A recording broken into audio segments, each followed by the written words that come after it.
Namo Bhagavate Vasudevaya. Srimad Bhagavatam, Skanda 1, Bab 5, Sloka 23. Lanjutan instruksi Narada kepada Vyasadeva. Untuk Anda yang ingin mengikuti pembacaan Srimad Bhagavatam ini, slokanya dicantumkan di deskripsi. Sloka 23. Aham puratita bhave bhavamune dasyastu kasyascana vedavadinam nirupito valaka eva yoginam susrusane pravrisi nirviviksatam. Artinya, wahai Sang Muni, pada milenium yang lalu, aku lahir sebagai putra seorang pembantu rumah tangga yang sibuk melayani para Brahmana yang sedang mengikuti prinsip-prinsip Vedanta, yaitu ketika mereka tinggal bersama selama 4 bulan musim hujan. Aku tekun melayani mereka secara pribadi. Penjelasan dari Yang Maha Berkarunia, Esi Bhaktivedanta Swami Prabhupada. Suasana bagus yang disemangati dengan pelayanan suci kepada Tuhan diuraikan di sini secara singkat oleh Sri Narada Muni. Dahulunya beliau adalah anak laki-laki dari sebuah keluarga yang tak berarti. Beliau belum terdidik dengan baik. Namun oleh karena seluruh tenaga beliau digunakan dalam pelayanan kepada Tuhan, beliau menjadi seorang resi yang tak pernah padam. Demikianlah kekuatan besar dari pelayanan suci. Entitas-entitas hidup adalah energi eksternal Tuhan. Karena itu, mereka semua dimaksudkan untuk digunakan sebagaimana mestinya dalam pelayanan bakti kepada Tuhan. Apabila orang tidak melakukan ini, maka keadaannya disebut maya. Karena itu, ilusi yang datang dari maya segera dihilangkan, begitu seluruh energi seorang diubah dalam pelayanan suci kepada Tuhan sebagai pengganti kenikmatan indera. Dari contoh pribadi Sri Narada Muni dalam inkarnasinya yang lalu, jelas bahwa pelayanan suci kepada Tuhan dimulai dengan pelayanan kepada para hamba Tuhan yang bona fide.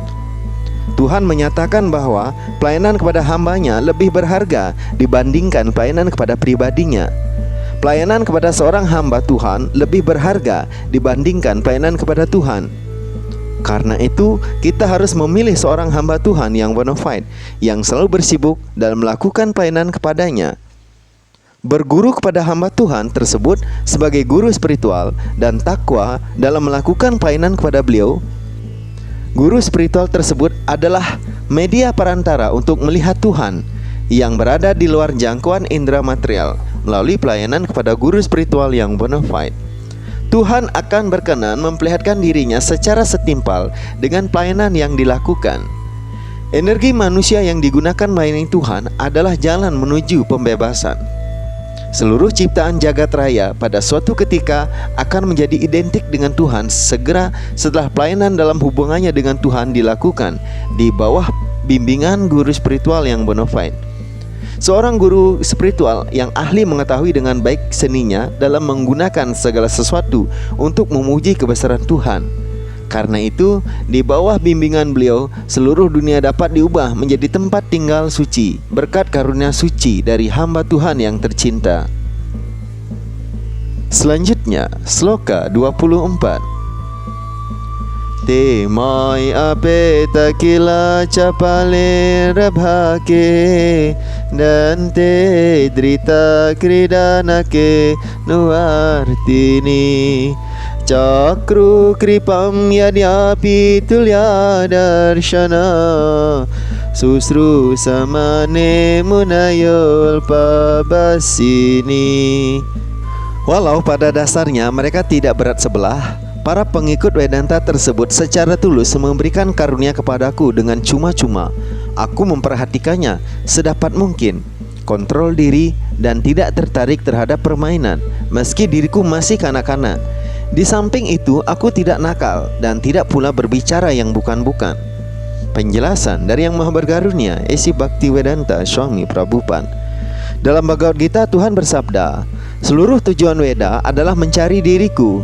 Sri Chaitanya bersabda bahwa pelajaran Weda hanya ada 3, yakni memantapkan hubungan entitas-entitas hidup dengan personalitas Tuhan Yang Maha Esa. melaksanakan kewajiban masing-masing dalam bakti guna mencapai tujuan tertinggi, yaitu kembali kepada Tuhan.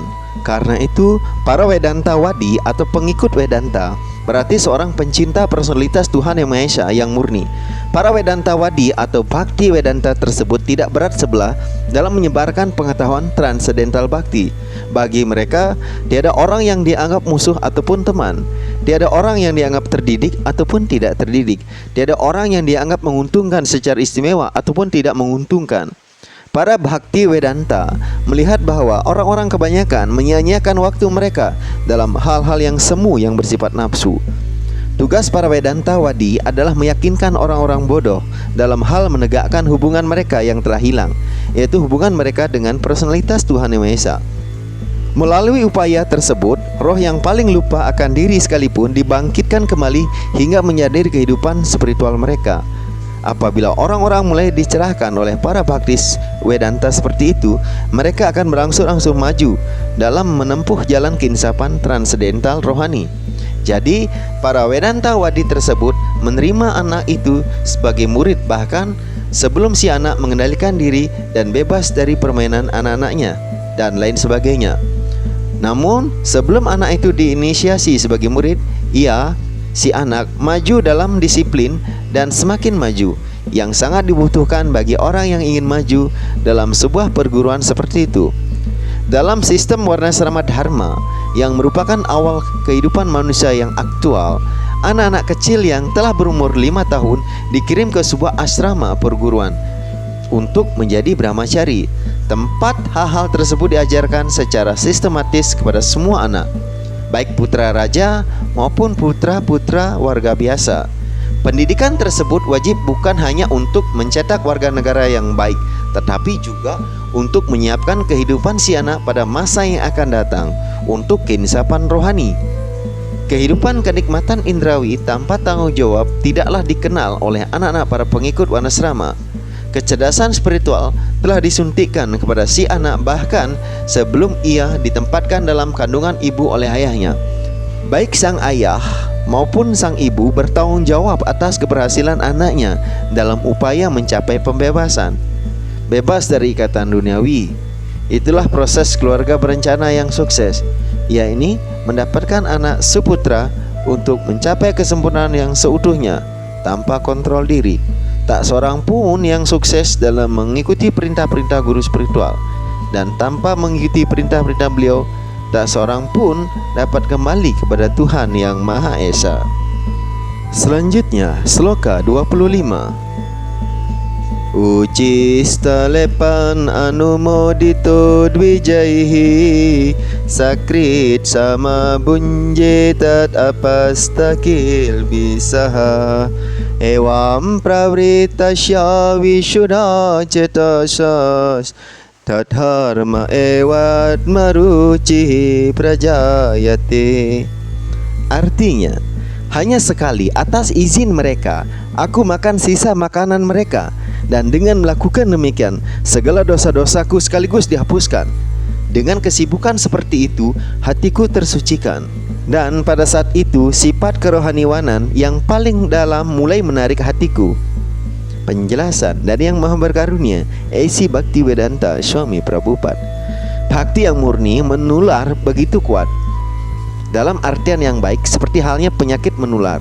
Bhakti yang murni adalah alat pengelontor berbagai macam dosa hingga bersih. Personalitas Tuhan Yang Maha Esa adalah entitas yang paling suci, dan seorang tidak bisa menjadi penyembah murni kecuali ia sama sucinya, bebas dari penularan sifat-sifat material. Para Bhakti Vedanta tersebut di atas adalah penyembah-penyembah murni. Anak itu ketularan sifat-sifat kesucian orang-orang suci tersebut melalui pergaulan yang hanya dengan satu kali makan sisa makanan mereka. Sisa makanan penyembah murni atau orang suci dapat dimakan bahkan tanpa izin mereka sekalipun. Kadang-kadang ada saja penyembah gadungan, jadi kita harus sangat hati-hati dengan mereka. Ada banyak kendala untuk seorang bisa memasuki pelayanan yang murni. Namun, pergaulan dengan para penyembah murni akan menghilangkan semua rintangan tersebut. Para penyembah pemula secara otomatis diperkaya dengan adanya sifat transendental milik para penyembah murni. Antara lain, rasa tertarik terhadap nama, kemasyuran, sifat, dan kegiatan personalitas Tuhan Yang Maha Esa, dan lain sebagainya. Ketulalan sifat-sifat penyembah murni berarti ikut merasakan minuman bhakti yang murni yang selalu berada dalam aktivitas transendental personalitas Tuhan Yang Maha Esa. Rasa transendental tersebut segera membuat segala hal material terasa tidak enak. Karena itu, seorang penyembah murni sama sekali tidak tertarik oleh kegiatan duniawi material. Setelah segala macam dosa atau rintangan pada jalan pelayanan suci dihilangkan, seseorang bisa tertarik, menjadi mantap, mempunyai rasa yang sempurna, mengalami perasaan transendental atau rohani, dan akhirnya menjadi mantap pada tingkat pelayanan bakti kepada Tuhan dengan kasih sayang. Segala tahap tersebut berkembang melalui pergaulan penyembah-penyembah murni. Itulah makna ayat ini. Sekian pembacaan Srimad Bhagavatam pada hari ini. Terima kasih telah menyimak. Semoga hari-hari Anda penuh keberuntungan dan kebahagiaan. Semoga Tuhan selalu memberikan kesempatan untuk berbakti kepadanya. Sampai jumpa esok pada waktu dan kesempatan yang sama. Jai Gran Traja Srimad Bhagavatam Mahapurana Ki Jai. Jai Wanca Kalpa Tarubhyascha Kripa Sinimba Ewacha Patita Nampa Winebhyo Vaishnebhyo Nama-nama.